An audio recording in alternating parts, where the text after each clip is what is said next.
Hi friends, welcome to Yuva's Kitchen. Yuva's Kitchen channel இன்னைக்கு mushroom வச்சு ஈஸியான ஒரு ஸ்டார்டர் ரெசிபி செய்கிறது எப்படின்னு பார்க்கலாம். இந்த சீஸ் ஸ்டஃப்டு மஷ்ரூம் ரெசிபியில் 3 லேயராக கோட்டிங் ஆகிருக்கு.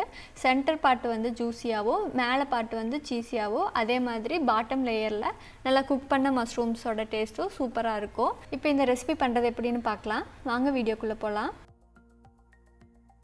சீஸ் ஸ்டஃப்டு மஷ்ரூம் பண்ணுறதுக்கு இந்த மாதிரி பெரிய மஷ்ரூம்ஸாக எடுத்துக்கோங்க. மஷ்ரூமோட ஸ்டெம்மை ரிமூவ் பண்ணி எடுத்துகிட்டு உள்ளே வந்து ஸ்டஃப் வைக்கிறதுக்கு தகுந்த மாதிரி கொஞ்சம் ஸ்பேஸை க்ரியேட் பண்ணி விடுங்க. இந்த மாதிரி ஸ்பூனோ இல்லைன்னா நைஃபோ யூஸ் பண்ணி எக்ஸ்ட்ராஸாக கட் பண்ணி எடுத்துருங்க.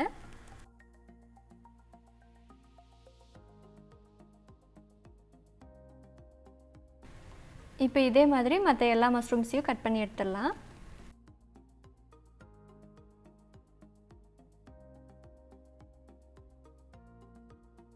இப்போ எல்லா மஷ்ரூம்ஸோட ஸ்டெம்மையும் ரிமூவ் பண்ணி உள்ளே ஸ்டஃப் வைக்கிறதுக்கு தகுந்த மாதிரி ஸ்பேஸை க்ரியேட் பண்ணி எடுத்து வச்சுருக்கேன்.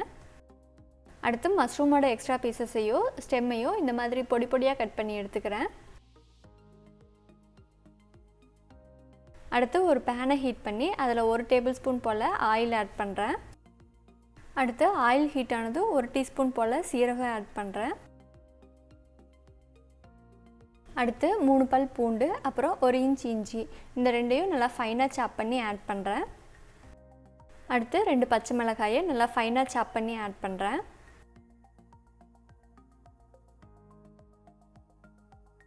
அடுத்து ஒரு மீடியம் சைஸ் பெரிய வெங்காயத்தை ஃபைனாக சாப் பண்ணி ஆட் பண்ணுறேன். இப்போ ஆட் பண்ண ஆனியன் கோல்டன் ப்ரௌன் ஆகிற வரைக்கும் நல்லா ஃப்ரை பண்ணி விடுங்க.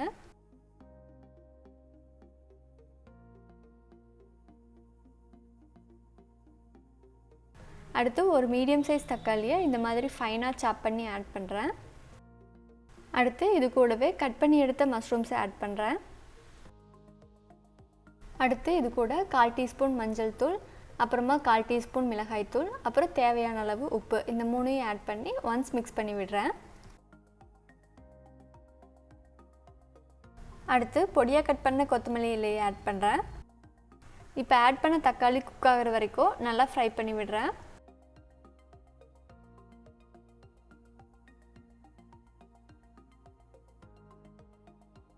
அடுத்து தக்காளி குக் ஆனதும் இந்த மாதிரி ஒரு சீஸ் க்யூப் எடுத்து மேலே கிரேட் பண்ணி விடுறேன்.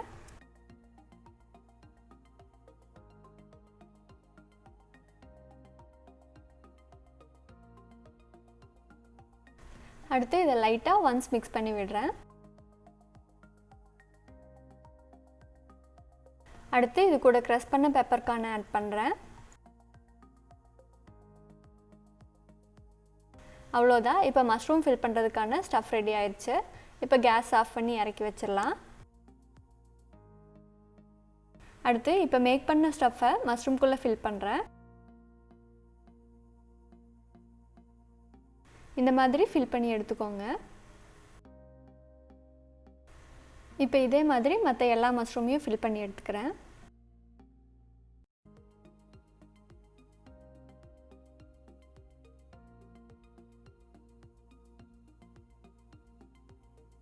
அடுத்து இந்த ஃபில் பண்ண மஷ்ரூம் ஸ்டஃப் மேலே கிரேட் பண்ண சீஸ் ஆட் பண்ணுறேன்.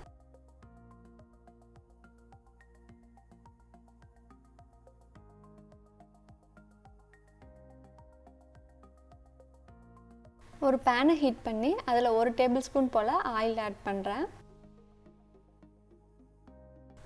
ஆயில் ஹீட் ஆனதும் ஸ்டஃப் பண்ண மஷ்ரூம்ஸை ஆட் பண்ணுறேன்.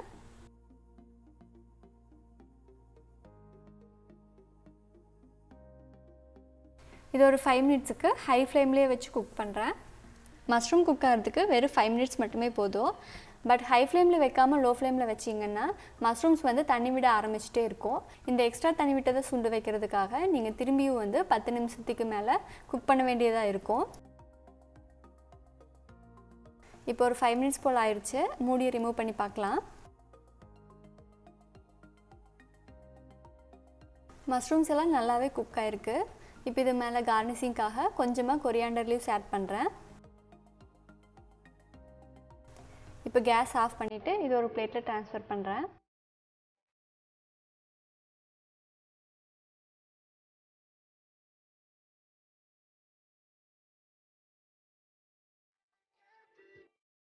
நம்மளோட சீஸி ஸ்டஃப்டு மஷ்ரூம் ரெசிபி இப்போ ரெடி ஆகிடுச்சு.